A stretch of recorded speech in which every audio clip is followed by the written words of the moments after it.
Comcast and Time Warner are considering merging into one giant cable company, and many smart people are saying that's a terrible idea since it will constitute a giant sprawling monopoly. And Comcast and Time Warner are all, no, it's not. There's no monopoly here. It'll be fine. But one of the founders of Comcast, Julian Brodsky, actually already called Comcast a monopoly himself to a crowd full of people who laughed. He's retired now and recently gave the keynote speech at a corporate event called the Founder Factory Symposium before the merger idea became public. An AV company recorded his speech and posted it on YouTube. It's up there now.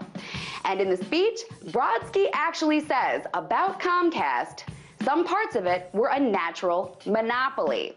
I can say that now. I never would have said it then.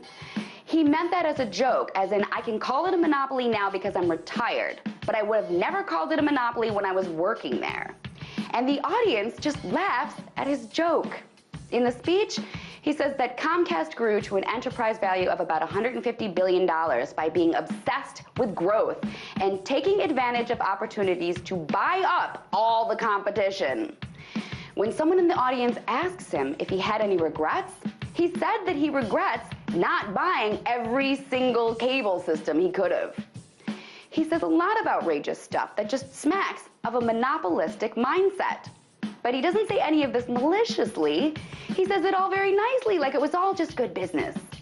But the Comcast-Time Warner merger would arguably be very malicious indeed. A huge, giant, terrible monopoly in 19 of the 20 largest markets in the US with access to more than 30 million subscribers, according to reports. As economist Paul Krugman put it, Comcast perfectly fits the old notion of monopolists as robber barons, like medieval warlords extracting tolls from all who passed. That sounds about right.